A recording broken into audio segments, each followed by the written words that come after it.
On this episode, we eat a lot as we visit Steakhouse 71 for breakfast, Bar Riva for lunch, as well as both Cape May Cafe and Ohana for dinner. Today's June 21st, 2024. This is episode 678 of the Main Street Magic Podcast. Jeremy and Rhonda are more than a little fond of Disney World, so they made this podcast to share it all with you.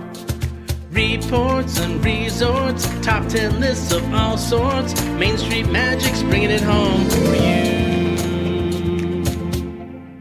Hello and welcome to another episode of Main Street Magic. I'm your host, Jeremy Stein, and as always, I'm joined by my lovely wife, Rhonda. Hey guys! Make sure you check us out on the web at mainstmagic.com, as well as follow us on Facebook, Twitter, and Instagram at mainstmagic, and on TikTok at MSM Podcast. If you want to be part of the community and join the conversation, in addition to live streams from the parks and our weekly live show, head to Facebook and search for the Main Street Magic community and ask to join.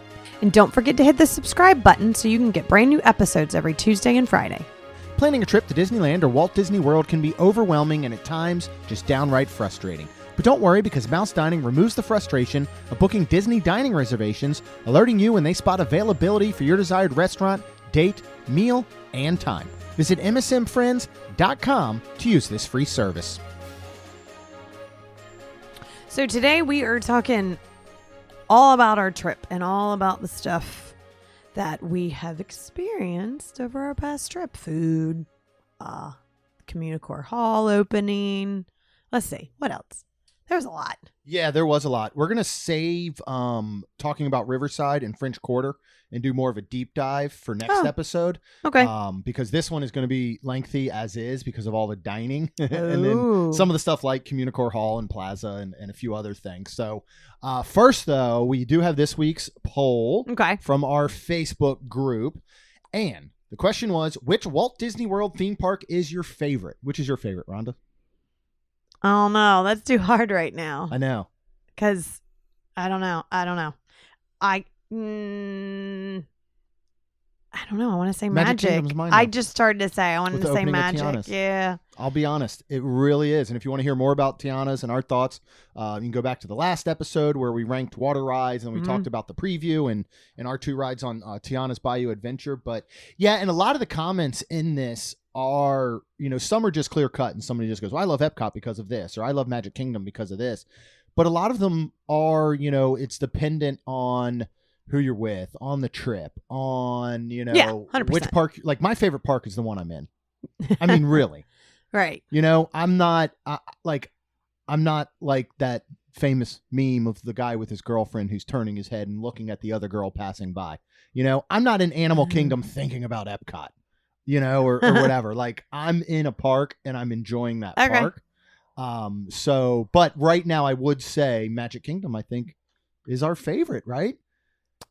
Yeah, I would agree with that. And we're going to Magic now more because of Tron, now because of Tiana's. So that's two big reasons to go with, the newness of those two. And then we've been trying a lot of new food items and snacks and stuff that we hadn't done in a long time or never done before. So, but here's how the poll went, in case you're wondering. Yes, I would like to know. In last place, dead last, at 12% was Hollywood Studios. That, I feel like that's surprising. I think I'm surprised that it beat out, quote unquote, Animal Kingdom. Lost out, I guess you would say. Yeah, right? I guess I started saying Animal there Kingdom you go. was next at 17%. So not too far off. Not too far off, but that's surprising. Yeah, for both of those, there isn't enough to do for a lot of people. A lot of the comments for Hollywood Studios is that there's not enough to do. If you properly plan Hollywood Studios, you can be done with it in a half a day now. If you're really like gung ho going at it. Okay. I think Animal Kingdom has the luxury of spending more time in because of things like the exploration trails, the shows. If you see Festival of the Lion King and Nemo, you've knocked out really between waiting, showtime, exiting 2 hours of your day. I just started to say, yeah. Now some could be said the same for just say Indiana Jones Epic Stunt Spectacular, Frozen Sing Along. Once we get the Little Mermaid show back, So it'll be interesting to see. Yeah. In second place at 32% was Epcot. Okay. And then in first place, of course, was Magic Kingdom with 39%. So still not a huge difference between the top two. Not a difference between the bottom two, but a huge difference between the top two and the bottom two. Right. You know what I mean? So, well, let's because talk I think about, I would pick my second one would be Hollywood, but then I'm like, I don't know. Yeah. It's, it's funny. Like we're looking at the end of the month we're looking at 1 week from now. Yes. When we go, this month's going quick. When we go back for Tiana's opening, we're going on the 27th, the day before, and we're going to stay 2 nights. And I had Hollywood Studios booked. Okay. And because I was thinking, we'll go do like lunch there. We just hadn't been, I feel like, to studios in a while. And then this morning I was like, why would we start at Hollywood Studios? There's no real benefit. I'm going to switch it to Epcot so that we can at least get a virtual queue freebie for Cosmic Rewind. Okay. Ride that. Then hop over via Skyliner to Hollywood Studios and spend, whatever time we need to there. Okay. On that same day, on the 27th, if anybody happens to be around Parks and Resorts, we are doing a Main Street Magic mini meetup at Banana Cabana over at Caribbean Beach Resort at 6 p.m. Come out and see us. We'll be hanging out there for a little bit. And then, if anybody wants to hang out longer, I was thinking maybe if we had a couple folks that wanted to pop in, we could take a vote either to go see Luminous over at Epcot, or a little bit harder, you'd have to probably get there at least an hour early for Fantasmic. But we might hop to one of those parks after we do a little meetup and check out the evening. So speaking of Epcot, let's talk Communicore Hall and Communicore Plaza, which are now open as of June 10th. We got to visit these, starting with Communicore Hall, which is going to host and house Mickey and Friends, the new dedicated character greeting location, as well as an indoor space with tables, chairs.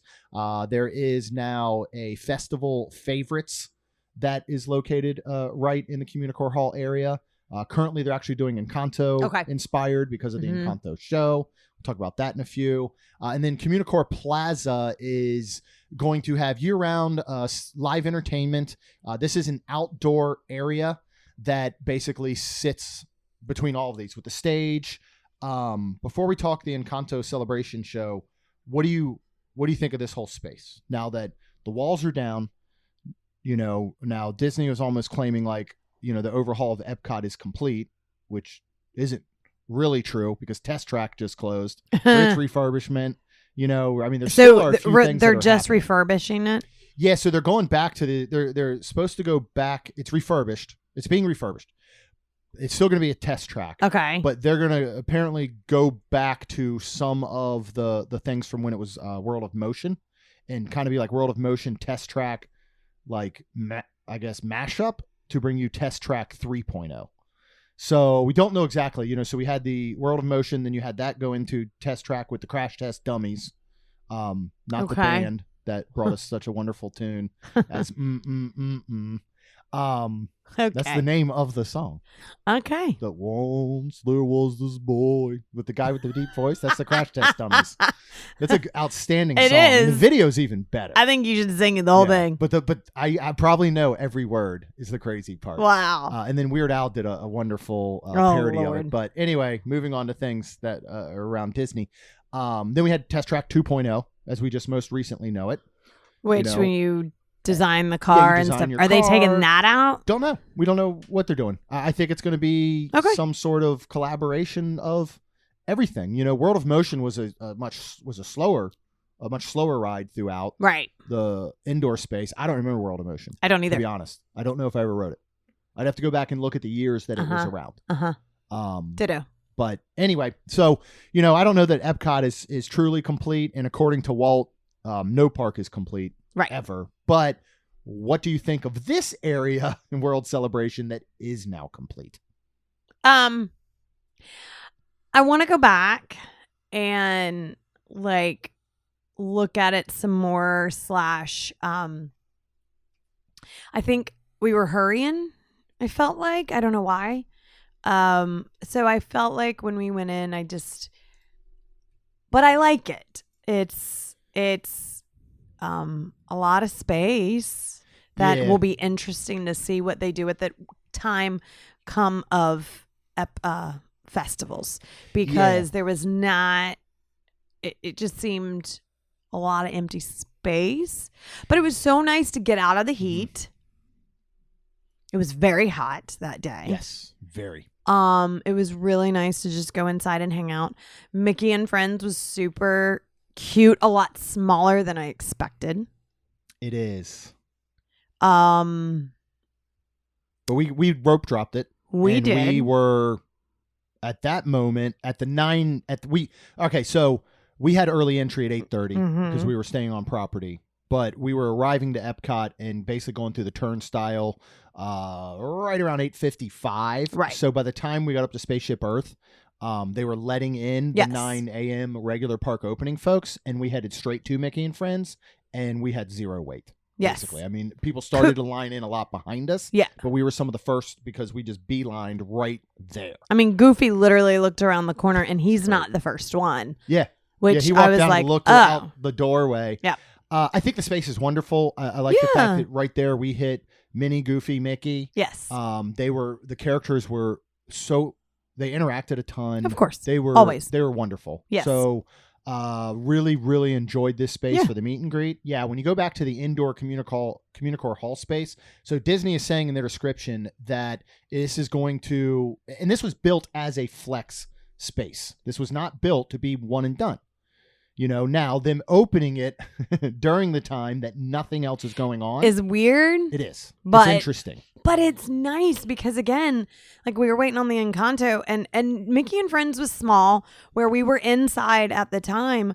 But if we would have had a bunch of people behind us, that's all outdoor waiting space. It is. Now, it is shaded. Mm-hmm. They have some more umbrellas too when the sun starts to be on that side. But it's still muggy and hot. Yeah.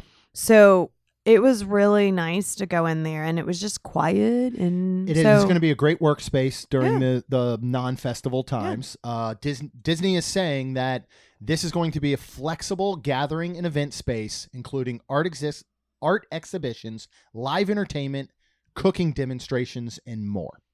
And that's what you said. Something. I hope we see back, especially food and wine, the cooking demos. Mm-hmm. Right now, if there is weather, bad weather, rain and all, they're going to bring the Encanto show inside to Communicore Hall.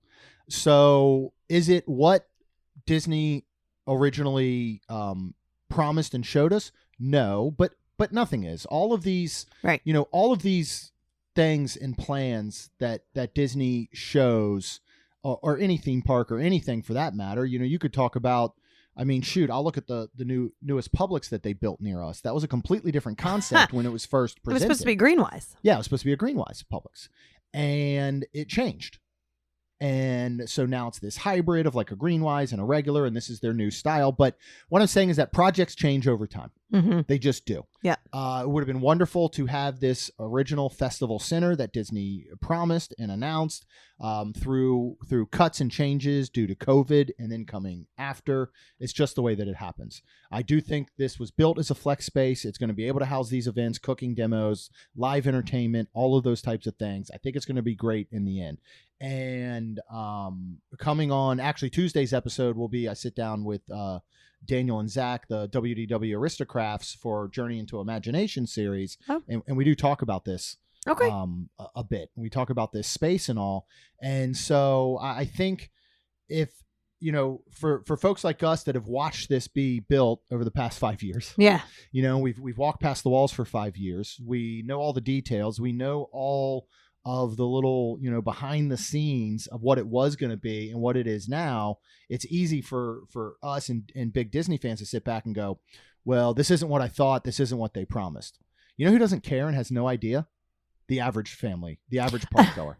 right. The average family and park goer That's is true. going to come to this space and they're going to go, wow, this is a great place to relax and unwind.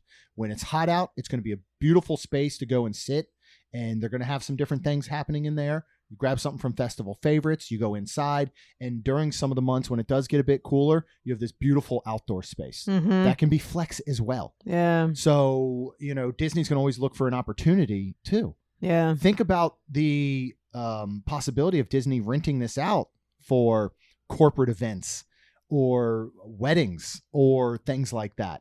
This is another space that Disney can utilize and do whatever they want with it. So, has it really been 5 years? Yeah. I mean, that's crazy. It really has been. Yeah. Wow.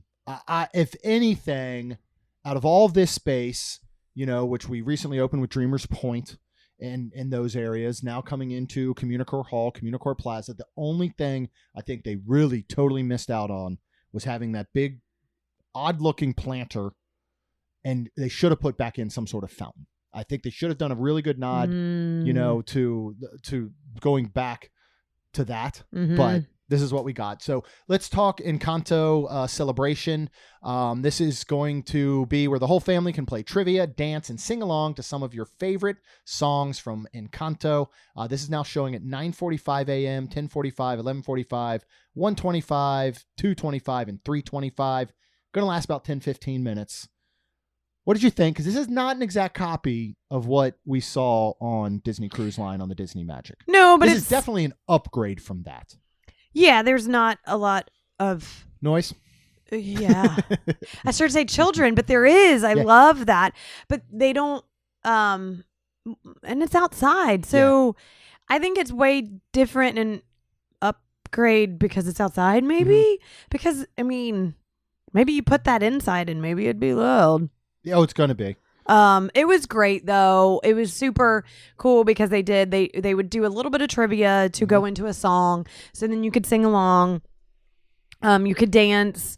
There's turf. Is that what you call it? Grass. Yeah, all this is AstroTurf. That you have to sit on that part because the concrete and the stuff that is not grass, if you're sitting, they'll ask you to move because that's where they're going to sing and dance and go down the aisle and have fun. So yeah, I like that they didn't give the children things to instruments. Thank you. Yeah, that was the thing on the cruise was, they were bringing kids up and giving them drums and maracas and tambourines and very loud instruments of noise. But again, I think it was because it was inside. Yeah. I really like it. I do wish that there was some sort of seating out here, but I understand why there's not. If you filled this with picnic tables, if you filled it with picnic tables for people to be a little more comfortable while they're watching the show, then they may not leave when it's over, and they want people to leave, obviously. So you are sitting on the grass, but that's fine. It's comfortable. Everybody stayed sitting unless they got up to dance. So your vision is not impaired. You're not the only one seating. That's nice. There's umbrellas. Yeah, there are umbrellas that they put out so you can find some shade. I think that this is such a perfect family show. And when you have young kids, this is what you want at Disney. These are where you make memories. This is super cute. If your kid gets selected and they get to go up on stage, or when your kid gets in a conga line, or when your kid's up there dancing, when you're doing all those things, your kids are doing those and you're getting to watch. Oh, sure. This is what you live for as a parent. Yeah. Is to see this stuff. True. And that's exactly what this is built for. Now, as two mid-40-year-olds who don't have their children with them at Disney anymore, we enjoy, I wouldn't go back and see it again. Yeah. And even if our children were with us, they're 14 and 16. Right. It's not really built for them. Anything. But when you have those younger kids, that's who this is built for. And I think it's perfect. Yeah. I think it's absolutely perfect. And I'm super excited to see what they can do with this space. Now, this is not set up. It is a stage. It is a covered stage. Yes, it is. Full video, audio, everything. Lights. So I'll be very interested to see what they do here because, before I saw this space outside, I kept saying Communicore Hall, that is perfect for cooking demos and things like that. You know what else is? This space. This is perfect for outdoor cooking demos. Yeah. So I'm, especially with the screen behind it. Because they do those overhead shots in camera where you can see That's true. I'm super excited to see what they do with this at Food and Wine. So Disney, do it. You created this canvas. Now go ahead and paint it. Yeah. Right? So that'll be cool. Yeah. Speaking of shows, Rhonda saw for the first time ever, not in forever because she's never seen it before. I got her in there. We went and saw Voices of Liberty. Yeah. Which are outstanding as always in That the American was really Pavilion. Cool. And then we went right for the 11:45 a.m., the first showing of the American Adventure. Mm-hmm. This was an opening day attraction that has gone through some slight modifications since. Yep. Opened on October 1st, 1982. Okay. Now, buckle in, though, because this is almost 30 minutes long. Okay. This features 35 audio animatronics that is basically telling America's history. Yeah. Right? And so what I think is amazing, this is just a little bit of like trivia, and then I want to see what your thoughts are on this. So below the stage is a 65-foot by 35-foot scene changer called the War Wagon. Yeah. Right? And it moves show set pieces horizontally basically into place using this drawer system. So what is amazing is as you're looking at this stage, one thing will pop up and you'll see it and you'll witness it. It'll go back down. But in that exact same spot later, another whole entire set piece and audio animatronics pop up. Yeah. So they're literally, which is, you start to realize, like when you first go in, you go, why am I going up these escalators? Yeah. Why do I have to go up? You go up. Yeah. Yep. Because the first floor underneath has to be built for this war wagon that is literally interchanging in a drawer system set piece. They're moving entire animatronic set pieces into place, raising them, bringing them back down, taking them out, and then putting another one in, which I assume down there becomes a little bit almost like a carousel system. What do you think? Just tell us. All right, give your review of the show. What do you think of the show? It's a great place to nap. Come on, man. You didn't fall asleep. I think you tried. I nodded. Yeah. I was tired. It's dark. It's cool. Mm-hmm. No, it was great. It was great. It was neat because it was like first I go around the corner. I was like, oh, there's escalators that you go up. Mm-hmm. And then, I mean, there's stairs too if you want to walk. And then you go around and I'm like, this place is huge. Like, yeah, I was shocked and I was it's like, a large theater. It is. And I'm almost surprised that something else hasn't gone, but it was a great, like, and it's almost sad to see the way America was and almost the way it is now. But it's also neat to see. And I enjoyed watching it. But yeah, it's a great place to nap. I mean, to be fair, this is only the second time I've seen it.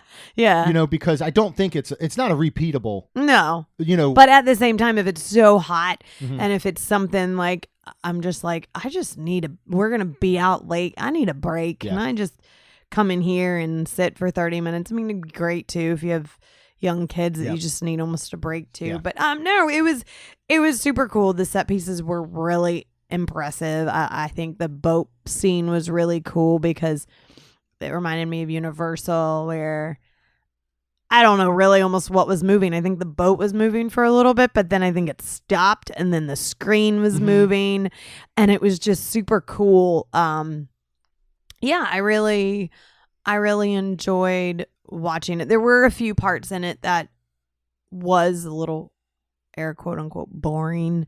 So that's where I think I was starting to nod. This is not a show to go in and be like, woo. I mean, this is it's neat, educational. Yes. I think everybody should see it once.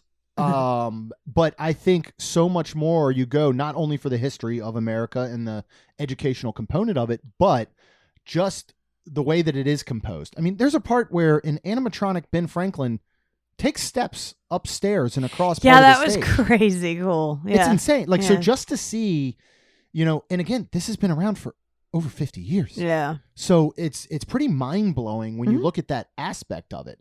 And I do think it's a good break, but I also think everybody should take the time to see this once. Yeah. And again, not only for the history, but for just it's a marvel of audio animatronics. Yeah. I think it's absolutely incredible. Yeah. So, but I'm glad we finally went in. Yeah. Again, it would not surprise me if you and I never see this show again, short of us being with someone and being like, let's go see this. We need a break. And I think you're going to be super blown away by these animatronics and everything. So, I think honestly the only time I nodded is when there was no animatronics and it was the screens playing the like. Right. That part can get a little boring. Yeah, Like, but I you're mean, it just was watching just. basically I like think a it movie. was really cool that I was like I was interested in all that. So Yeah. What I think actually would be pretty cool is if to open up, just say the space of, and Hall of Presidents fits beautifully within Magic Kingdom and Liberty Square area. But I do think it would be cool if they renovated that space for something different and then did almost a combination of the American Adventure and Hall of Presidents in this space at Epcot. You know, I mean, I don't know how but imagine if the last scene was all of the presidents, yeah, you know, coming up that's cool. from that stage and doing a smaller portion of Hall of Presidents with the most current president and then all the, you know, ones that came before. I think would be pretty cool. Yeah. But all right, we're going to move on to food. Okay. And we're basically going to go through the food. You know, we've done this before where we just go like breakfast, lunch, dinner. And it's out of order of how we actually did it, but we're just going to go in order here of how we did things. We're going to start after or at Tiana's Bayou Adventure preview. We're at Magic Kingdom. You ran into a listener. I did. I ran into Tom. That was super cool on Main Street. We were about to head out and he stopped me and I was like, oh, you know, so thanks, Tom. I appreciate it. And it was nice to meet you. Yeah. So, yeah. And then we went to Main Street Confectionery and ended up getting the Mickey mint chocolate chip cookie sandwich. Jeremy, it was super funny when they came out with the snacks and they came out with this. Jeremy's like, why does it look like mint chocolate chip? The merchandise line. Yes, thank you. Sorry. And he's like, why does it look like it's mint chocolate chip and we don't have one? And then all of a sudden they had one. So we were super excited. This is $7.79 and you do get pass holder discount. It's just super sad because it's not ice cream. Everybody thought it was ice cream. It is actually 2 chocolate cookies sandwiched with a mint chocolate chip flavored like frosting. I'm not sure if it's buttercream or not. They say it is. It was very cold. Mm-hmm.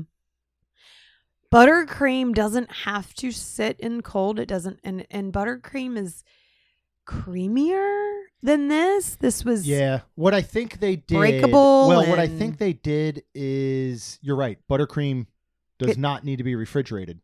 It's smoother, but buttercream. This was not right. But if you took room temperature buttercream and sandwiched it between 2 cookies, as soon as you bit it, all of that would come out. So I think that's why they're refrigerating it to basically firm it up so it holds up better, which it holds up pretty well. Yeah, it does. I guess break the buttercream some where it is almost crumbly. Why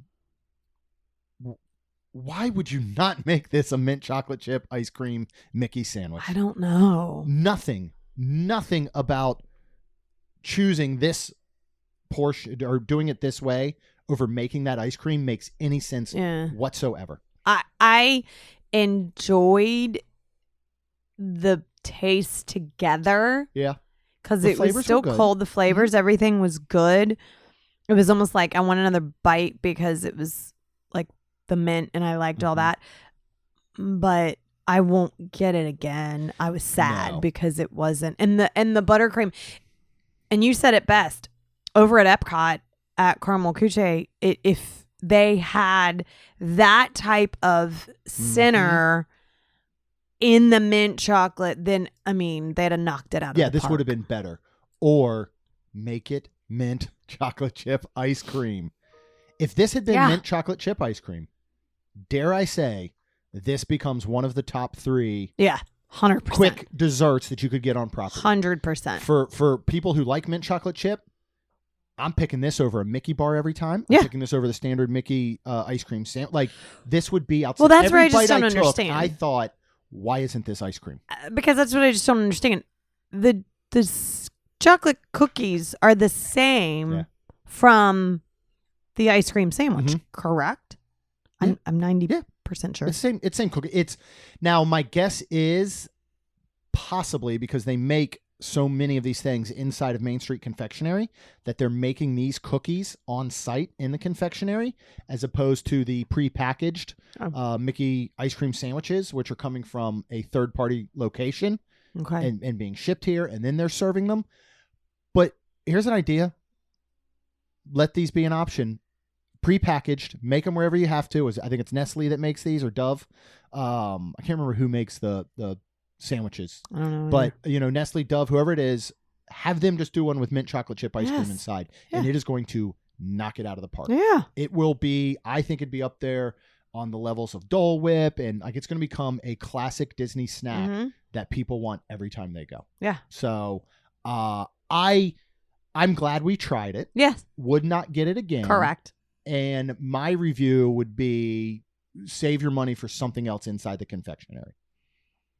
Don't you think? Like, instead of I personally, if somebody says, should I get the sandwich? I'd say, no, there's a lot better things in the confectionery if you had to pick one. See, and that's where it's hard for me, because I would say, yeah, get it one time, but know that it's not the icing, and just know what it is. Yeah, but I don't think we're selling it very well then. If Disney's not calling us up to be like, hey, we need to move more of these units, can they listen to your episode to do so? We'd be like, yeah, it's probably not a good idea. I wouldn't say save your money. I'd say spend the money. It's not that much.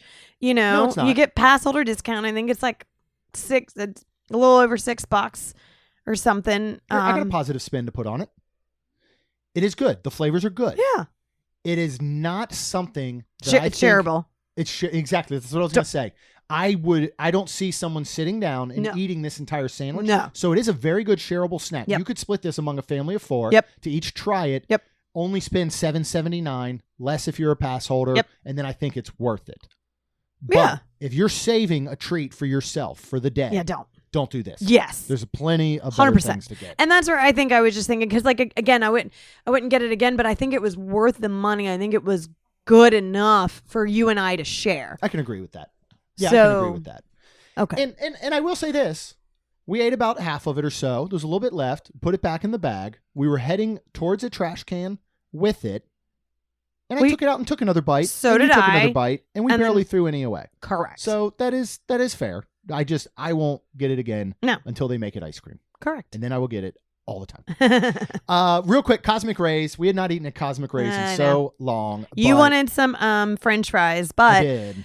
Right before you did, we were inside and somebody was walking by with chicken strips too. And I was like, well, I need some protein. Let's just go ahead and do that. Yeah. So and we met up with Scott and Michelle and one of their sons they were there. Altogether, Aiden was there with them at the Main Street Mouse. And so after they got off Tiana's preview, we had already done one early. They were like, we got to eat. And we're like, okay, cool. We'll meet you where you're going. Went to Cosmic Rays, did a mobile order, went ahead and got the chicken strips. The adult version is 4 strips, served with French fries for $10.99. Not bad. They're great. See, I'll be honest. I like these. Yeah. These tenders that we had there, I know they're like the same, but I thought they were better than the ones on the Magic. Or at least the same. I don't remember eating them on the Magic, but go ahead. I did twice with room service. I thought they were great. Yeah. They really were. And now that I'm thinking about it, because Scott got tenders too, it's just coming to me now what he was dipping his in. What was he? He mixed ranch and barbecue sauce together. Oh, that's interesting. That sounds super interesting. I did not like the honey mustard, actually. Oh, you didn't? No. I thought they were really good with the barbecue sauce. They were good with and they were pretty good with the ranch. Mm-hmm. Yeah. And then ketchup's always good. Of course. And this is just a classic spot to go. But 100%. Because we're always trying to do something new or have something new. I didn't really want it. Really? Until I got it. Yeah, you liked it. Oh, I downed this whole thing. Was the Sully Slush. Uh-huh. So this is Monsters Inc. Sully-inspired blue raspberry slush with purple whipped cream for $6.49. I'm guessing this is a 16-ounce cup. Mm-hmm. What did you think? So of good. I thought it was like kind of like cotton candy. I just started to say, I'm glad you found it, and because I didn't know what you got, and you just got a slushy. I didn't know it was the Sully, which now it makes sense because it was this pretty light blue, and then there was purple in it. So. But it was super funny because I guess I didn't see any pictures or know what was it. And we were trying to place it, and I was like, I guess blue raspberry, but I guess because of this stuff together, it did taste very almost like a little cotton candy-ish, but it was fantastic. I like it. And I like the consistency of these. Now, it's not very drinkable through a straw, but it's much more a dessert than it is like, I'm going to have like a slushie with my meal. So you can eat it with a spoon. Like, I like the consistency of it, and I really enjoyed it. I thought it was great. I would get this again. Like, I would pick this over the mint chocolate chip ice cream sandwich, or ice cream. See, I automatically want to say ice cream. Yeah. But yeah, I'd pick this over that mint chocolate chip sandwich thingy. I would agree. I really enjoyed it. Yeah. All right. So let's talk Friday evening. Oh yeah, this was funny. We ended up at Cape May Cafe for dinner, which was not our original plan. It was not. And I one of the surprises for Rhonda, yes, was when I do. Surprises aren't always good. I think these were, but you never know how somebody, like a surprise to someone. I think of like, oh, I have a surprise for you. It's just going to be something that anybody's gonna be like, oh, that's awesome. I can't wait. Like, I'm excited. I don't know what your thought was because you didn't know what we were doing Friday night. We went back to the room. Weather was coming in, right? Yes, it was. Bad weather was coming in. Yes, it was. And me knowing what our evening activity was in the back of my head is thinking, crap. Because you're talking to Scott and Michelle, you're like, oh, I think it's going to rain. We could really use the rain. Oh, I hope it rains a little bit. It'd be nice if it rained. It'll cool off if it rains. In the back of my mind, because my surprise was going to H2O Glow Nights at Typhoon Lagoon was, oh no, would you guys be quiet? I do not want it to rain at all. Right. So you didn't know what we were doing. We were back in the room and you went to shower. It was hot that day, and I was like, I think I stink. Yeah, go back to our stinky people on our pet peeves episode. So I went and basically like took almost like a bath because I was like, well, we're going somewhere. I don't want to really shower and wash my hair and I don't want to take my makeup off because I'll have to put it back on. So I get out of the bath and look to see what I'm wearing that night, and I see the bathing suit, and I just start laughing. Your face was. I wish I was going to videotape you coming out, but you came out in a towel, and I was like, well, I probably shouldn't do that. I'm going to make this for family TV. But yeah, your face was priceless. Was it? It was this look of WTF, and then this look of, wait, I believe there's an evening event that occurs, and then you said, glow nights? Because I don't know if originally you thought in your head, like, are we going to hang out at the pool? Like, what's up? I don't know what I really don't. I think it was just hysterical. It was funny. So it was very funny. We are not going to bring you a Glow Nights review because we did not attend. So what happened was the rain was pouring in. Glow Nights is from 8 to 11. Yes. On select nights throughout summer. It's actually priced very well. It's about 60. I think it's 75 a ticket. 60 a ticket if you're a pass holder. So 120 all in. Bought these a couple months ago for us. I just thought this would be fun. It's something we've wanted to do and we've never done. Right. And we're just trying to do more and more of that, bring you guys more content, more reviews. So we thought, okay, let's put our bathing suits on and let's head over there and let's just find out what the deal is. Yeah.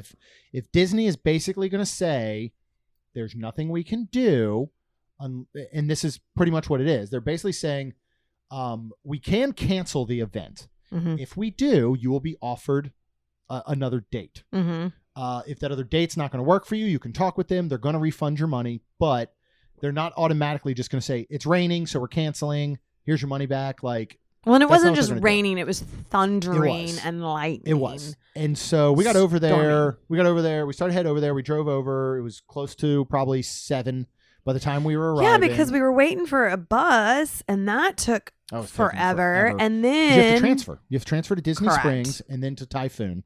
So after waiting for over 30 minutes at a bus, we decided to just head to our car. Well, because then we were also watching, and it was not looking like it was going to go away. Yeah. So we were like, well, what if we don't even stay? And it was cooler. Like, I was almost cold, and I'm like, I'm supposed to get in water? Like, I'm going to freeze. So we headed over, and it was raining when we got over there. We walked up. We chatted with the cast member real quick. They said, if we're going to cancel it, we're not going to cancel it until much closer to the 8 p.m. timing. Correct. And so they said, you can go to guest services. You can talk to them. You can, whatever. And so we went over to guest services, basically ended up chatting with them, said, look, we understand that it could clear up and this event could still go on. We don't want to go tonight. It was not going to be as enjoyable as it could be. And so we didn't ask for a refund. We simply said, look, we'll be back in 2 weeks. I already looked. There's another one on the 28th. We'll be there on the 28th. I said, is there any way we can move it to that evening? And they basically said, yeah, no problem. Yep. And they moved it for us. Yep. So I'm excited. Yeah. So hopefully the weather will hold up when we go back here a week from tomorrow now. Yay. I believe that it went off that night because the weather did end up clearing up. But it was still cool. Very cool. And that's what I'm saying. And our thought was, even if it stops thunder, it stops lightning, it stops raining by 8 p.m., this evening is not going to be as enjoyable as we initially had hoped for. Therefore, if they let us move it, we will. Now, if they said, no, the event goes on, you either go or you lose your money, we obviously would have gone. Right. But we decided not to. So they moved it. They were super cool. The price did not change. Had the price changed, they would have either had us pay the price difference or they would have refunded, if obviously it had gone down. So we will be bringing that to you after our next trip. Yeah.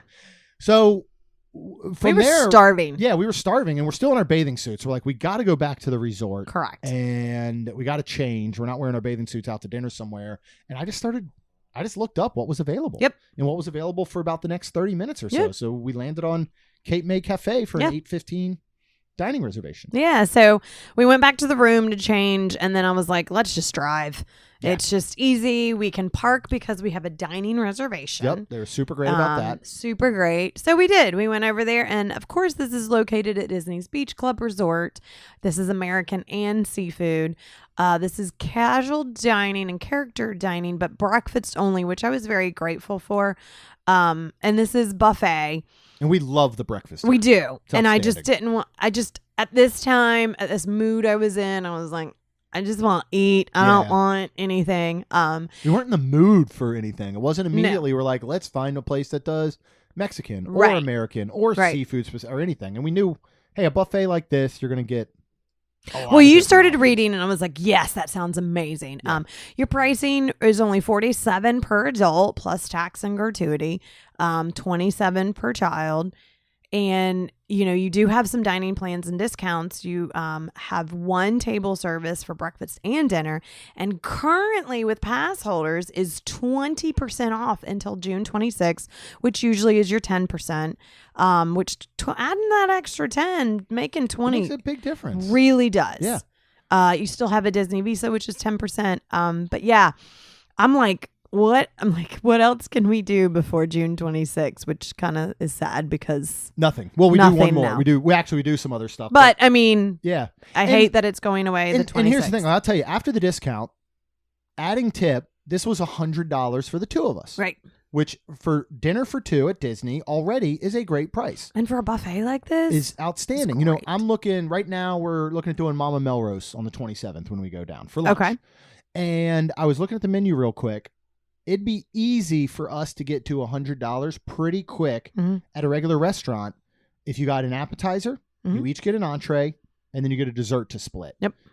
Like you're at probably $80 easy right there, and you only have a minimum amount of items that you can try. And it's what you get is what you eat. There's not an all you care to enjoy. And so when you think of the pricing of this for $100 all in for the two of us, I think it's outstanding. Yeah. What type of offerings do we have here? Because it is everything from seafood to American. I mean, it's a giant buffet, and it's a wraparound. It's not like a linear buffet. It's a giant square in the middle of the restaurant that you can make your way all around making with things offerings and steaming things right there too, right which is really cool. Yeah, right in the middle there. They're steaming seafood and all. So what kind of things do we have available? Well, everything from, of course, salads. You have a Caesar salad, a plant-based seasonal soups, seafood pasta salad, which you read that and I was super excited about. That was really good. Yeah. You have some fried seafood selection. You have how you say that? Paella. Yep. You have paella here. Yeah. Huh? You can get snow crab legs. But they are $29 per pound. Yes, you did hear that right. Included. Yes. Crab legs were included pre-COVID. So sad. And stone crab claws. Yep. Used to be included. But you do have some steamed shrimp. You have some cold shrimp, peel and eat shrimp. You have some fish, mussels, clams. Mm-hmm. We've got we have a whole American section that's include things like ribs, yes, roasted chicken. Your kids section has pizza, macaroni and cheese, chicken, pasta, meatballs. I was blown away and loved everything here. Mm-hmm. I thought this was so good. Yes, I was shocked at the ribs. Yeah, because I feel like the outstanding. seafood would have been more the how do you say it, focus and everything. Those ribs were shockingly outstanding. They were. They're better than outside of heading somewhere like a Polite Pig. They're better than any other place on property. You're not getting ribs this good at Hoop-de-Doo, which serves ribs. Which is I don't sad. know why Hoop-de-Doo isn't serving these ribs. I know. These are 100 times better than that. You're not getting these at Regal Eagle. These were outstanding ribs. The chicken was really good. I had some of the meatballs that tasted like house-made meatballs off the kids station. You had a pizza because I brought it to you. I had a slice of pizza. Was just perfect. They have a carving station with pork that was really, really good, and beef that was super good. You gave me that and that was good. Yep, that was very good. A New England style clam chowder. That was good. That was I really enjoyed that good. with a whole big thing of oyster crackers. To go with it, which was outstanding. The New England Captain's Fried Seafood Selection included fish, shrimp, calamari. Yes. All were outstanding. That fried so shrimp good. was so good, and the calamari was absolutely perfect. Yeah. With a little side of marinara. Yes. To go with it. Yep. Then in the New England traditional steam boil, you had the steamed clams, mussels, shrimp, corn, and red potatoes. And what I liked is that they were all served sepapply. Right, because then So they you were could pick and cooked choose. correctly. Yeah, they were. They were all cooked absolutely perfect. Yep. And for somebody like Rhonda who isn't going to eat most likely the mussels and clams. Yes. You could just focus on the shrimp. You didn't have to go through a big pot of stuff and just try and pick out shrimp. Right. Or whatever. Next to that, they also had and these were hot. Like you said, they also had the cold peel and eat cocktail style shrimp. Everything here was so good. They had cornbread and cornbread was rolls outstanding. and garlic or butter. And I mean and then the waiter did ask if we did need some melted butter. I said no. So you could do with that with your shrimp, with your clams, mussels, whatever you want. Yeah. Really good. I loved it. Desserts were outstanding. Oh, gosh. So many good desserts. Oh, wow. I can't remember them all. I can't either. There was one that was peanut butter and chocolate I loved. It was so good. Good. I love this. I think this can be like our new go-to. I know. I mean, really, and the 47, even if you're paying the straight up 47, you don't have a pass holder discount or a Disney Visa or any of those, it's well worth the $47. 100%. When you think of the price to go anywhere for all you can eat shrimp, 3 different ways. Yeah. Mussels, clams, calamari. Fish. Yeah. You sit down. The fish down, was good. Yeah, the fish was really good. Really, because they were little. I love that, and really actually reminded me of Yorkshire. Yeah, the way Yorkshire so used good. to be when it had the smaller really pieces. Good. I loved it. I will go back. I mean, if you think of sitting down and getting an appetizer of calamari, most places is going to be $18 on property. 100%. Even a fried shrimp platter. First of all, they're not going to give you a ton. I kept eating. I ate so many shrimp. You did. I mean, I wouldn't put it beyond. I bet I ate at least a dozen, if not more, of each of the shrimp styles. Really? Wow. Easy. I kept going back for that fried shrimp and That's calamari. funny. And then the peel and eat shrimp was outstanding. Yeah, it was. We were so good hungry. big ones. After Oh my talking God. about all this food, we each had 3 plates worth. Yes, we in did. some manner. We each had a plate of dessert, and we were in and out in 30 minutes. It was like record-breaking speed. It really was. I I think we were just starving. So, and what I love about that, for me, seafood is not heavy. You're right. And so here is a place that I think you get more bang for your buck. As much as I love Boma and Boma dinner, a lot of the foods there are much heavier. You don't sometimes get as much of your money's worth. as opposed to sitting down and eating a couple dozen shrimp, Yeah. which just doesn't fill me up personally the same. Yeah. So I like, and I didn't feel bad about going back again and again. Yeah. And it was outstanding. Yes, it was. I loved it. Yes. MEI Cafe dinner, breakfast. This to Anything. me is a very underrated gym. Yeah. This is one I feel like it has a little bit more of like a cult following, you know, where if you either go to someone and you be like, yeah, MEI Cafe, and they'll be like, oh, I've never been, or you tell somebody and they go, yeah, that place is amazing. Yeah. But I don't hear it talked about enough. So we're gonna talk about it. We're gonna spread the love. All right, let's move on. That was our Friday night, and so the very next morning, we were staying at Port Orleans Riverside. And we were going to head down to French Quarter to get our beignets. And then we were going to head out to Epcot for Saturday. So they do different Mickey-shaped beignets here. They do have some specialty beignets that sometimes, like I know I saw one that was like chocolate covered with sprinkles. Some that'll do like cinnamon sugar. They do have the Baton Rouge beignets, which are 2 beignets jazzed up with your choice of Bailey's Irish Cream liqueur, Kahlua, or rum chata. They've got some dipping sauces, and that's basically what they're serving here. And this is at Scat Cats Club Cafe. So they used to have these inside of the food court there. Yeah. And they're no longer doing them there. I don't know if that's when things changed in the recipe or not. But we went ahead and got the 3 beignets served with your choice of 1 dipping sauce. Which was salted caramel we got. Yeah, they went salted caramel, chocolate, and then like a strawberry like dipping sauce. So $7.79, 3 beignets. They serve them in a platter. They're covered in powdered sugar. We went outside and had them. What's up? I guess I don't remember them being like before. I mean, I thought they were good, but then when you started pointing out that unfortunately it was more like just a big donut, basically. I think I was just so excited to eat them, and I still thought they were good. Yes. But yeah, so I think you asked me, if they were better than Cafe du Monde, and I'm like, actually now, no. So, and they used to be. Yeah. They changed, and I don't know if they just for whatever reason they changed when they moved these over to Scat Cats Club Cafe only. I don't know what happened, and I'll review these the same way I reviewed the air quote beignets that they had at Golden Oak Outpost.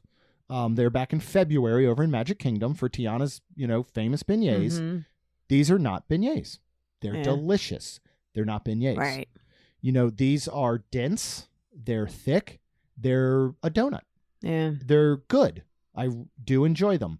It's not what I was hoping for. The light, airy beignets of the past are gone, it appears. And so I would put Cafe du Monde over these beignets. I used to like the old version better than when we had it at Cafe du Monde. I agree. They were don't still know why they would good. change it. They had a really good thing going. Yeah. We'll have to see when they bring them to Magic We'll find Kingdom. out next Friday. Yep. We'll find out what they're doing at Magic Kingdom. If they're bringing back those croissant, fried croissant mashup beignet things they had in February. Are they bringing these here? Are they doing true beignets? I would like to see them bring true beignet. And here's the thing. You can walk into the gift shop and buy the Cafe du Monde mix. You can? Yes, you can buy the mix. I don't, and that's probably what they're still using. That's what they used in the past. I just think the way that they're doing them is different. We'll have to do anyone can cook with beignets and we'll do that. Cafe du Monde mix. We can do that sometime. So I just, again, overall, I was disappointed. I wouldn't say don't get, this is the perfect breakfast. Oh yeah. You get this and a cup of coffee and you sit outside. Cappuccino. So good. Cappuccino. Like, this is perfect. Yep, it was. It's just, it's not what it was. Right. And to me, they're not traditional beignets. So, oh well, that's fine. I would get, if we're back. Now, here's the thing. In the past, I can see making a point of going to French Quarter, even if you're not staying at Port Orleans in general, to have gotten the beignets. Now, not so much for me. I would not come from another property to go over here. Now, maybe if I was at Disney Springs, boats are back running because we've had a ton of rain. Yay. I could see being at Disney Springs and being like, you know what? Let's head over to French Quarter. First of all, it's an incredible atmosphere. It's an incredible resort. I could see that. but I wouldn't go out of the way that in the past I probably would have. Yeah. You know? Okay. I'd be interested to see like Rachel, Chuck, Amy. A lot of times they would leave their resort on Mhm. checkout day, go to French Quarter to have beignets before going home. Do that again, y'all, and let us know if you still would now. Yeah. That's what I would be interested to see, Yeah. is to make that point. All right, so we did that in the morning. We headed over to Epcot. We obviously checked it out, Communicore Hall. We checked out Communicore Plaza, the Encanto celebration show. Mhm. And then I got word that there were some new menu items over at Bar Riva, Yeah. where we had not been in some time. Yeah. So we wanted to go to Bar Riva, and we wanted to try out some of the new menu items. Tell us a little bit about Bar Riva, because we have not been in a while. Yeah. Well, this is located at Disney's Riviera Resort on the Skyliner. So it's super easy to leave Epcot and get on the Skyliner and get off at Riviera Resort. This is casual dining, dining plans and discounts. Dining plan is 1 table service credit. And your times, it opens at 11 a.m. to 10 p.m. Yeah. So we're going to stop by next week, though, Okay, just so why? you know. Well, we're going to be going from Epcot to Hollywood, and we're going to go see Marcy. We've not seen Marcy in a while. Oh, yay. And Okay. she'll be working. Yay. Maybe we'll eat something. I don't know. But Okay. they do have a few new items. One of those being a new grilled chicken pasta. This is Campanelli pasta with fennel, sun-dried tomato, spinach, capers, and herbs tossed with a Villette sauce. You can get it with, it's $18.99. You can add shrimp, make it $22.99, or add salmon and make it $22.99. Maybe that's what I'll get then, because that sounds good. Well, we'll be on our way to eat at Mama Melrose. Oh, so then we wouldn't never be having mind. a full meal. Okay. But I did see it, and it looks super good. Nice. And they've always done stuff well here. So 2 of the new items we did get, one of those was the signature burger. Mm-hmm. This is a new signature blend brisket and chuck burger, Swiss cheese, caramelized onions and mushrooms, a truffle aioli served with Parmesan herbed fries, which they've always had and we love, for $17.49. Yes. We split this Yes. to start, and then we had another item. What did you think of this? This was new burger? fantastic. Oh my God, Jeremy it was was a little good. worried because she didn't ask us how we wanted it cooked. Yeah. And it was a perfect medium, which was perfect for us. If it's not for you, obviously you'd probably cut into it and then unfortunately want it a little more cooked, or just note to say, I like mine well done, please, or something. But I thought this was fantastic. He did cut it in half. Unfortunately, I think he got some more of the truffle aioli than I really could taste, but it was still fantastic. The burger, everything was great. I would loved it. 100% get this again. I would too. This goes on burger list. This goes on top burgers on the list, I think. It's better than Three It's not going Bridges. to beat out the Bison burger for me. It's better than the Three Bridges burger after the changes. Mm-hmm. The previous Three Bridges signature burger was better. It's a little bready. It's not on the description. It comes on this onion roll. Yeah, That that's is true. super good. That's true. It's a little thick. It is a little bready, but all of the individual flavors come through. And, a lot of times you get something that has truffle and it overpowers and it's too much. This was the perfect hint of truffle. Yeah. I picked off some of the larger mushrooms. Yeah. But it wasn't like it had this overly mushroom flavor. I loved it. This is one of those things where the first bite, you're trying to kind of like comprehend it a little bit. Mm-hmm. And you're almost like, okay, it's not bad. And by your last bite, you're like, dang it. Why is that my last bite? I want more. It was good. Like, we're not splitting it next time. Okay. I can tell you that much. Okay. I loved it. Top three burgers now for me Nice. on property. Let's move on to the boneless chicken tenders. Okay, which is weird. He's like boneless chicken tenders. Okay, so chicken tenders at Disney. We're getting the same thing we always get, right? Yeah, they're going to get Cosmic Grays. They're just going to give us those. You get a choice of tossing them in a Parmesan garlic sauce or a Chipotle agrodolce sauce with a truffle aioli for $12.49. These are not your Cosmic Rays tenders. These are not your standard Disney tenders. These are I think these are hand-breaded tenders. You do? They were, These are awesome. the garlic sauce, the Parmesan garlic sauce was fantastic on them. So good. Um, Super garlicky. yeah, but you have so to like good. garlic, but Yeah. so Yeah. good.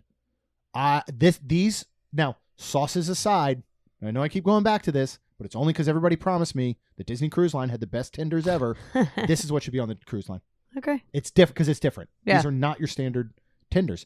In fact, I think I think on the printed menu, they're buffalo chicken strip. Or I'm sorry, buffalo. They're boneless chicken strips.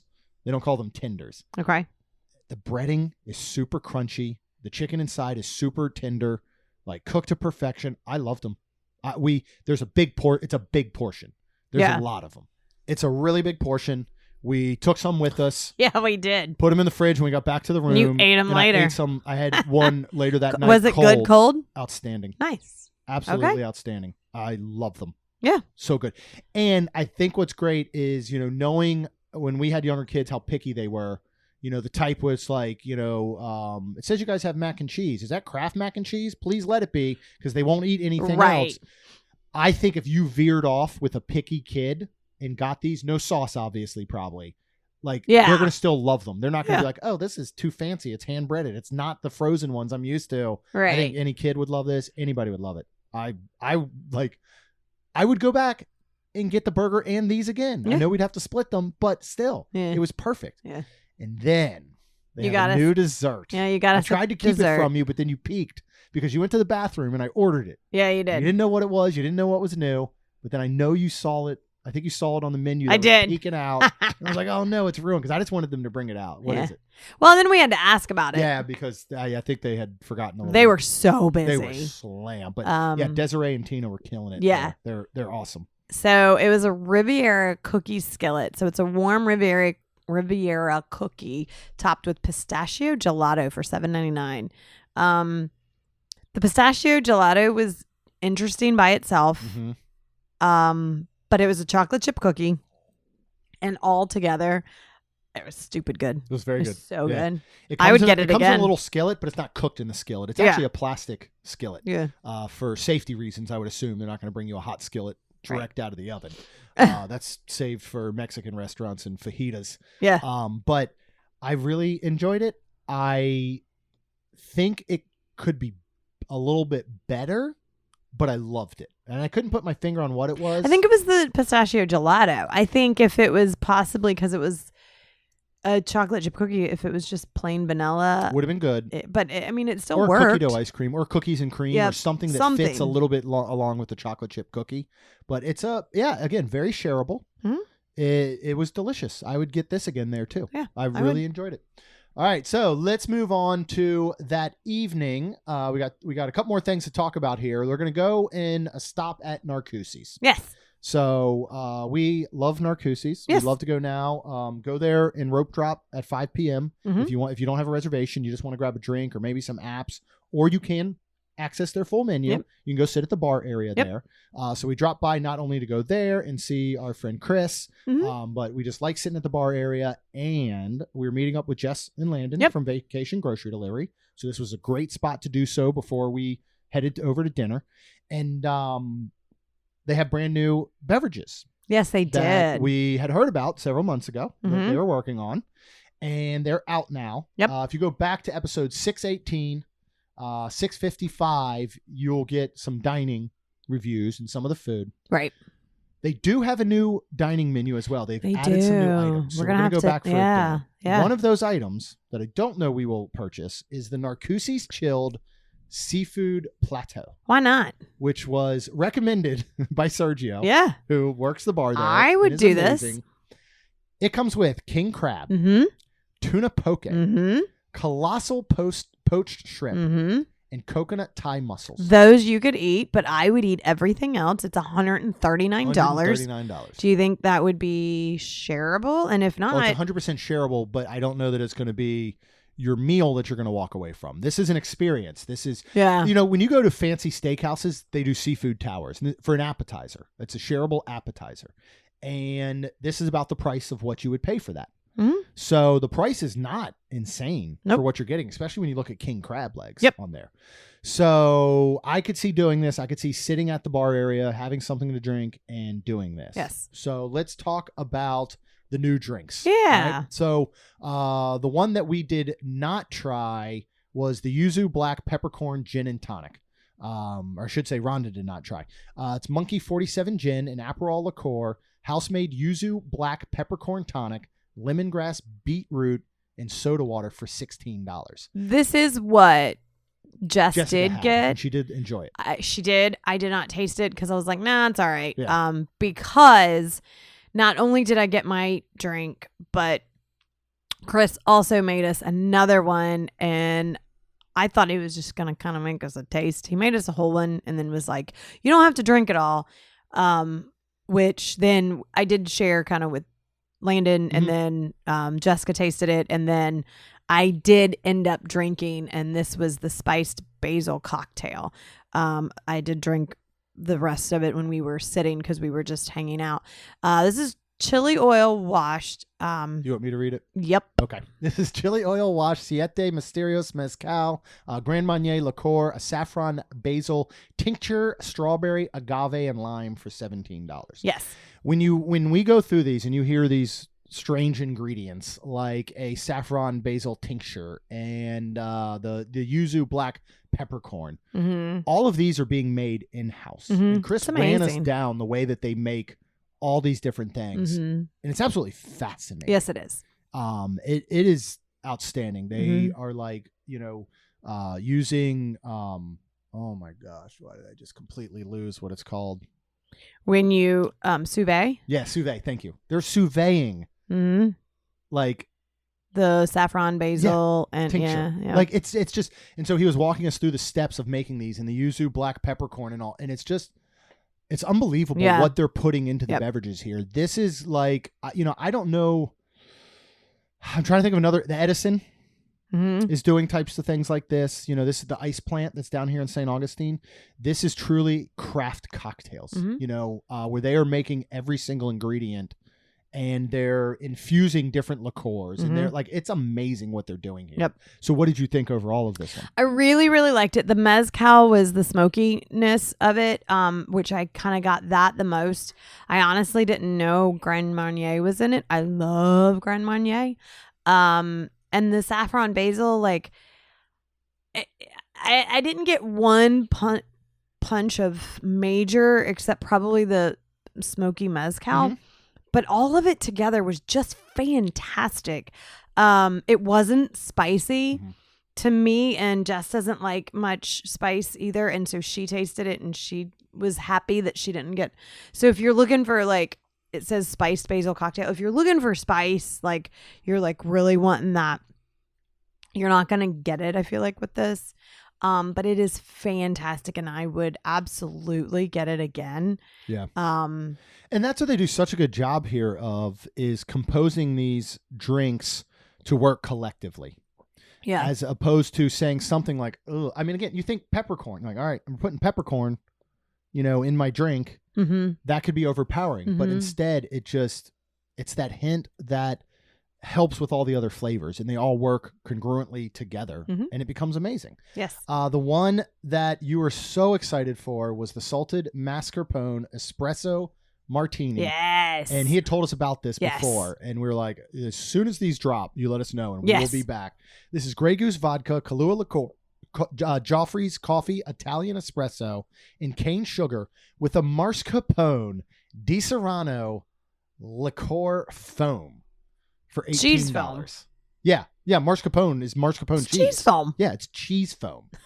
That they're foaming up and making this right in front of you. So pretty. And then they put a little Parmesan crisp in it. So good. This is $18 if you didn't say it. Oh my gosh, this was fantastic. I want to say who thinks of this stuff, but I know who. Yeah. Because we know him. Chris, yeah. Yeah. So you loved it? I loved it. Yeah. Absolutely loved it. Like, best espresso martini on property? Does this beat Space 220s? That's hard. It's very different. It is very different. It's kind of like me with talking about the smash burger at Steakhouse 71. It's not on the same plane. Yeah, I would still say Space 220 has my favorite espresso ever. Yep. But this one, I mean, I would absolutely get this one again. So it's this was great. It's a great sipping 100% drink, right? Yeah. Like, it's going to last your meal. Yeah. Which is nice. Yeah. So I went with, so they have now they have on their zero proof cocktail menu, they now have 3. They still have the London Pink Spritzer, which can be found in other areas on property, and then the agave one that tastes very much like a spicy margarita. So their new zero proof is the Lemongrass Tonic, which is pulling all those flavors from that yuzu black peppercorn gin and tonic. So this Correct. is basically like a non-alcoholic version. Yes. This has Seed Lip, which is that brand, Seed Lip Garden 108 non-alcoholic spirit, the house-made yuzu black peppercorn tonic, lemongrass, beetroot, and tonic water for $12. Beetroot was throwing me off, and when he told us about this originally, I was like, ooh, because I don't care really for beets. I know Lucy loves them. Yeah, she does. But this was so good. This is, you feel like you're drinking a cocktail. Yeah. You know, and I don't drink cocktails anymore, and I miss them. I miss them a lot. Like I really miss alcoholic beverages. I'll be honest. You know, I don't know who everybody else's journey through sobriety looks like, and I know some because I follow these groups and all, and I know it can be different for everyone. I miss them.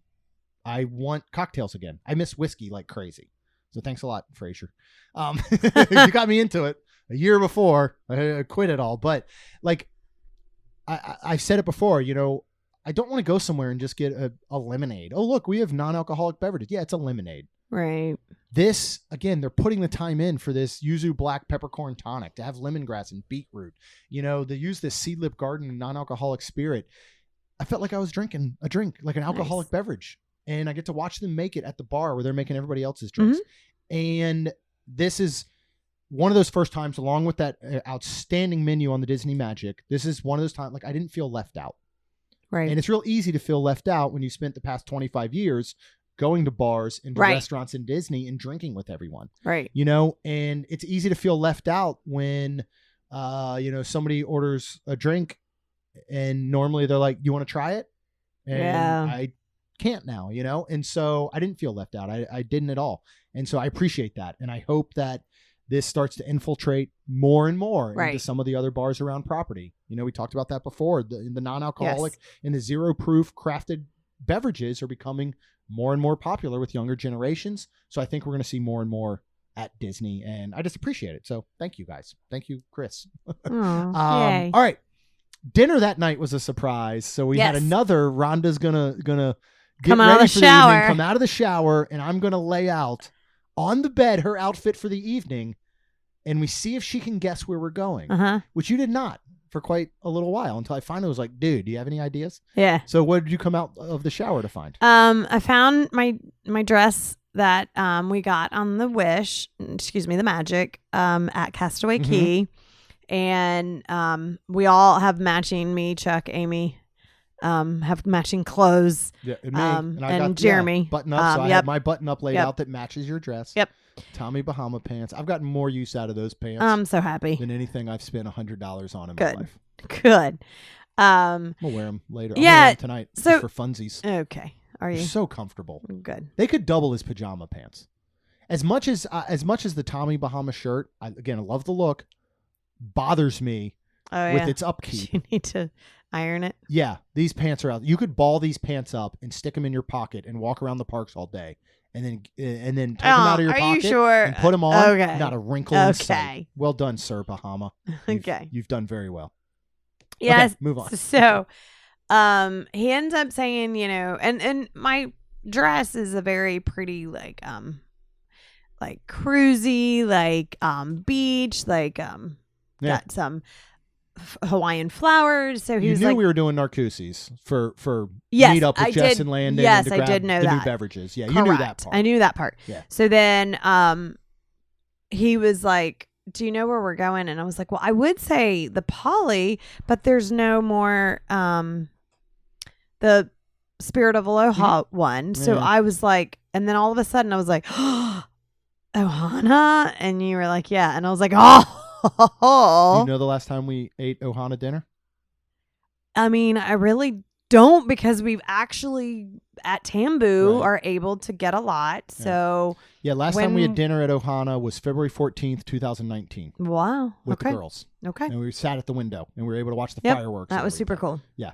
So we made our way back to Ohana. This is another one I've kept an eye on and have been wanting to do again. And especially now, it's like we got the 20% discount, Mm-hmm. right? With the annual pass holder stuff. So Yes, that now was was cool. really the time to try Yes. it. So give us a couple of our Ohana bullet points. Well, just like I said, it is located at the Poly. This is American Polynesian. This is casual dining and character dining at breakfast only, which has Stitch, which you should go see if And you Lilo. haven't. Yes. This is family style. Pricing $62 per adult and $30 per child. Of course, not 40 per child. Sorry, 40. Of course, not including gratuity and tax. You do have dining plans and discounts, which dining plan for breakfast or dinner is one table service. And as of right now, it's 20% off until June 26th, but you do get your 10% off. Times, breakfast is 7:30 a.m. to 12:15 p.m. And then dinner runs from 3:30 p.m. to 10 p.m. Yeah. I love Ohana.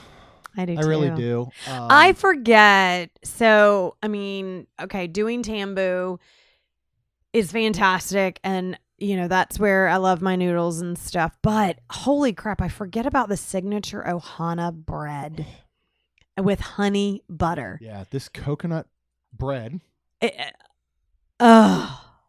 Dude. I wanted to put the other loaf in my purse and you know. wouldn't let me.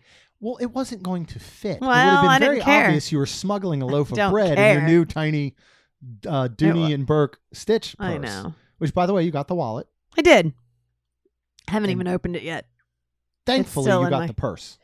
Yeah. Because at least at Magic Kingdom, they were sold out. Now, did she say they were sold out across property or just at that location? She just said, because I said, and she's like, you have the person. I'm like, I'm just curious, Yeah. man. And she was like, yeah, we don't have any. the bread was not fitting in the. I would have fit it. I'm sure you could have just walked out with it. I'm sure. In a nap. You just walk out with should've. it like a football. I should have. Or wrap it, and maybe So people would have good. thought it was a baby if you walked out.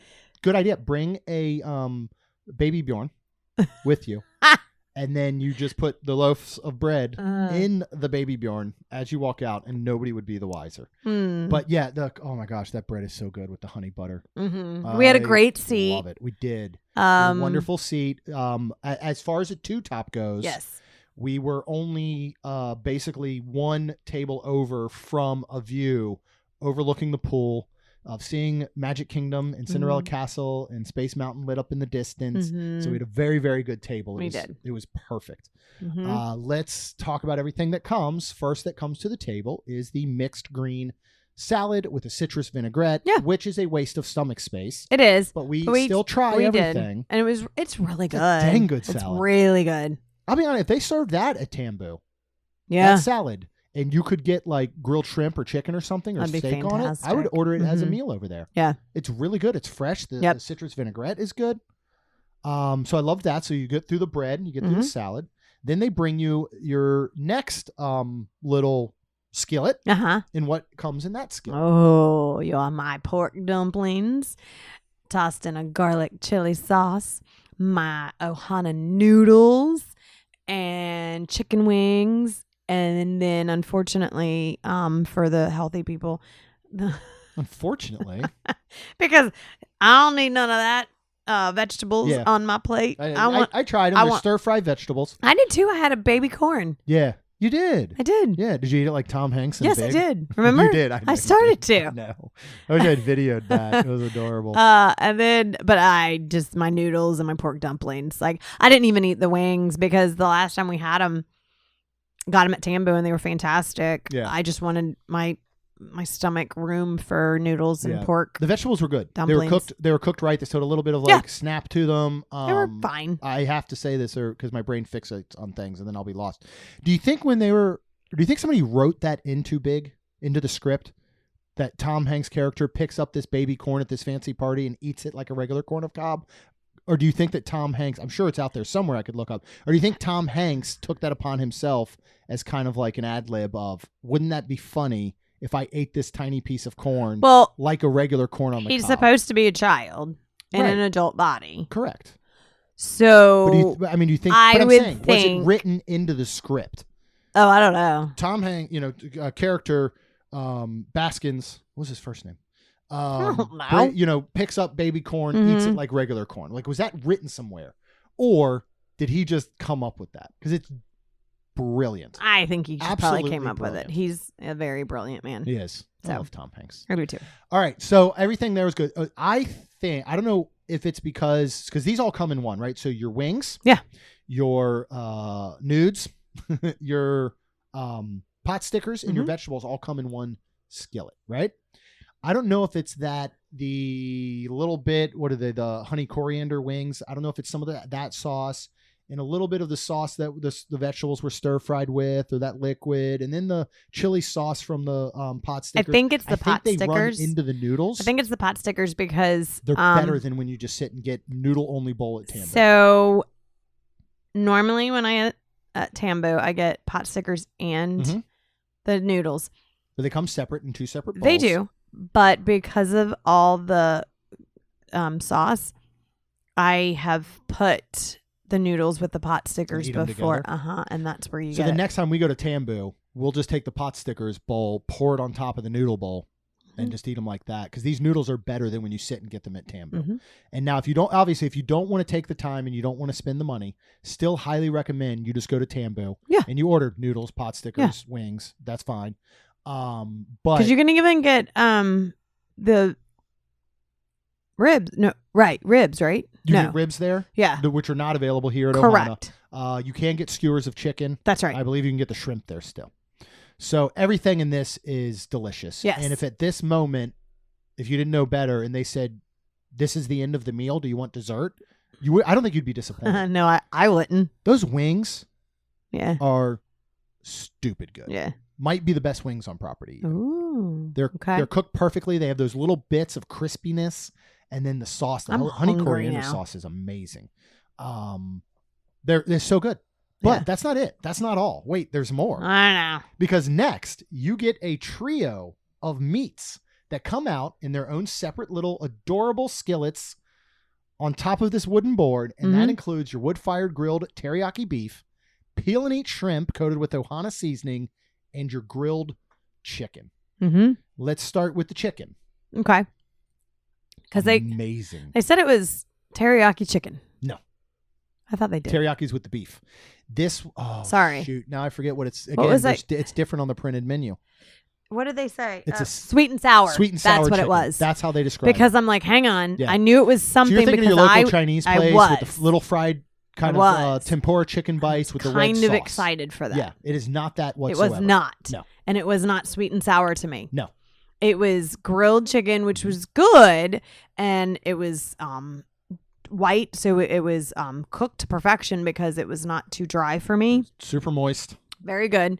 But I got no sweet and sour from it. It was really good, though. I was very sad on that because when he said sweet and sour, I was like, ooh, okay. I absolutely loved it. I agree. But it was good. Was not what you thought was coming out, but it was delicious. But the teriyaki so dang good. beef was I loved the most. Did you? I did. I would put it third amongst the meats. Okay. Yeah. I liked it the best. Of course, peel and eat shrimp. I mean, we had peel and eat shrimp all weekend, and it was fantastic. So much shrimp. So good. I'm going to turn into a shrimp. Okay. Yeah. The steak is very good. I loved it. For me personally, it wasn't the star of the show. Well, it was cooked to perfection. Like, it was like a nice medium, if not medium rare. My piece was more on the rare side. I loved it. Yeah. I did. I liked it, and I think the teriyaki is good with it. I would, and we're back to what Ohana was as far as menu items and flavors pre-COVID. The only difference is they're not bringing them out on the giant skewers the way that they were before. You know, they used to bring them out on the giant skewers. You wanted a piece of chicken, you want steak, and they'd take them off the skewer. That's the only difference. Everything else is back to the way it was. And I do think this steak is very good. But I'm not going to go here for steak. I'm going to go here for the other stuff. I would rather see them replace the steak with Kahlua pork. Okay. I think that would make more sense. Okay. But the steak was good. Mine was a little bit more on the rare side, the piece that I had. And there were 3 good fillets in there, medallions, really. And so I do enjoy them. It's got a nice crust on the outside. Everything tastes super grilled because it is. It's like, I think it's one of the largest open fire cooking pits in America or something. I think I remember hearing recently on Lou say on WDW radio podcast. I believe Lou Mangello was saying that on there. Something like that. It's like one of the largest in either the US or the world of this big open, fire pit. Well, that's cool. So it all is really good. The shrimp's outstanding. I actually think for me, if I had to put these in order, it would be shrimp, chicken, steak. Okay. For me personally. And we did not get any more of anything. No. But you can. Yes, you can. I could have seen getting more shrimp. Yes. And then we'll talk about this portion in a second because let's finish with bread pudding. Okay. So it finishes with Ohana bread pudding a la mode with a homemade caramel sauce that they pour on right in front of you. Dude. And there is gluten-free available. There is. Yeah. Because Miss Amy got some when we were at Tambu. This thing is so good. Oh, we ate the whole thing. I can barely talk about it. It's that good. Yeah, I want more. I do too. And you can get this at Tambu Lounge. Yes, you can. You definitely can. And again, the gluten-free version. Yep. It's one of the best desserts on property. It really is, and it's one of the best bread puddings I think that we've had. Yeah, I love bread pudding. It's dense, but that's okay. Like the flavors are just like punch you in the face good. There's this caramel over top. Is this house-made caramel? The ice cream is perfect. I love it. I do too. So here's what we go about. All right, so it's understandable when you go to Cape May Cafe, for example. Yes. And you pay one price for a buffet. Yep. It is understandable that you are not allowed to take anything left over on your plate with you. Correct. Because I could easily go fill up an entire plate until it's falling off with shrimp and then say, yeah, can I get a doggy bag? I want to take this with me. Right. That's not right. Agreed. Correct. In these areas where they bring you a set amount of food a la family style, and you came up with the perfect solution. Yes. Because I said, whatever they bring you on your initial one, whatever's left, you should be allowed to take home with you. We should have been no qualms if we wanted to ask for that loaf of bread because they brought us 2. There was no need to bring us 2. They brought us 2. Right. They're wasting the second loaf, not us. Right? Yep. We would have taken it with us. There was probably a leftover wing or 2. Yep. Might have been a leftover pot sticker. Very small portion of noodles. There was some leftover vegetables. Yep. We had we ate all the shrimp. Yes. There was 1 medallion left because again, they brought us 3 steaks. Right. There's 2 of us. Right. They're wasteful, not us. They for brought not eating 3 chickens. 3 but chicken you pieces. ate. I think Did you eat both of them? No. I did not get the other one. Okay. So there was a piece of chicken left over. There's a piece of steak left over. We should be allowed to take that. Yes. And I think the second you would have asked for more shrimp because you were thinking of it, because he did come around and say, is there anything else you want? Do you want more shrimp? If you would have said yes, then it's taken off the table of everything. Yep. You cannot You're not allowed to take anything left over.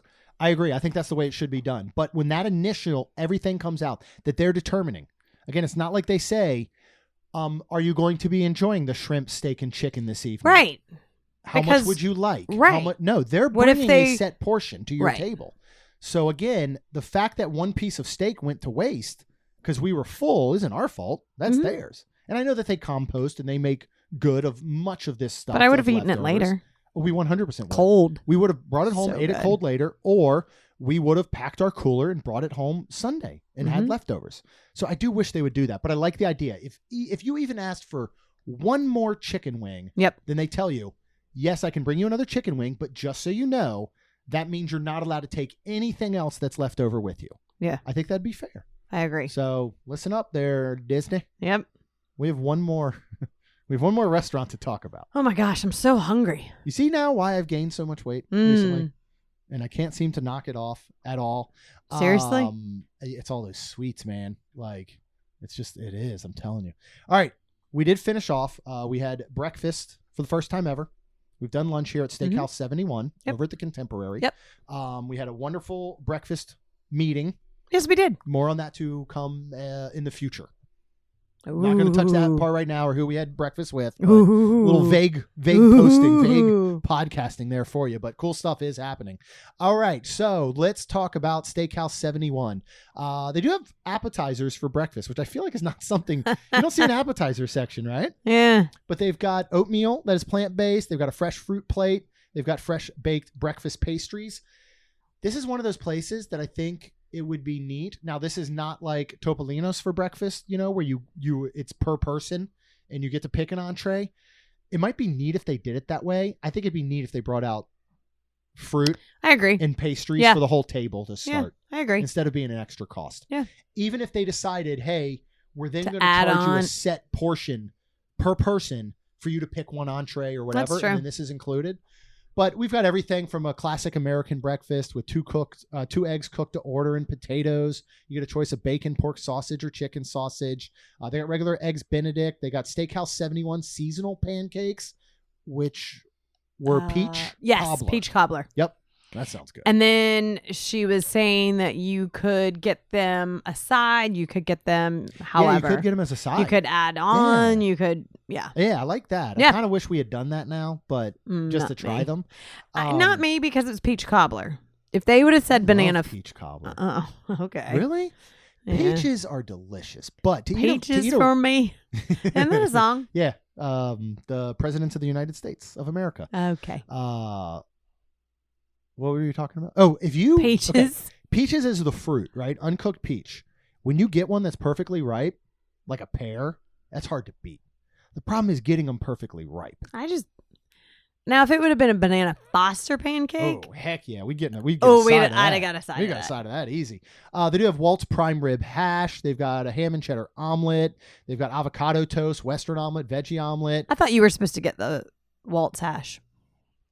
When it came down to Zach said. I know he did. We ran into Zach again, staying at Riverside. I love it. Our buddy Zach. We don't run into him every time we go to Disney, but he runs into us every time he goes to Disney, and it's hilarious. Yeah, and I love it. He's one of the nicest human so beings sweet. you'll ever His wife meet. is amazing too. They're the sweetest couple. Yep, love them. I want to. It's always running into each other and then spending a couple minutes talking and parting our way. Like, what, Zach? Let us know when you're going back. Like, let's the four of us sit down and have a meal that'd be fun and get to know each other better, because they're some of the best people and he's just one of the best dudes. Like, yeah, absolutely love him. So I'm not big on hash. Like, I'm just not.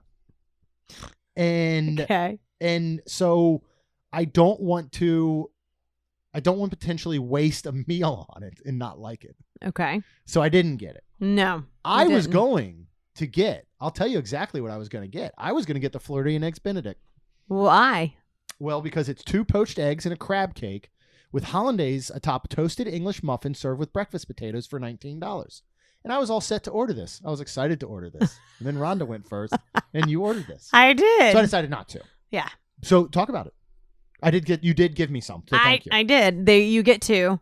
And I ate one whole one, and it was fantastic. And then all of a sudden I realized, oh gosh, let me go ahead and give Jeremy some, because I don't want to eat it all. And this actual crab cake tasted very, very crab cake like Jeremy likes. Mm-hmm.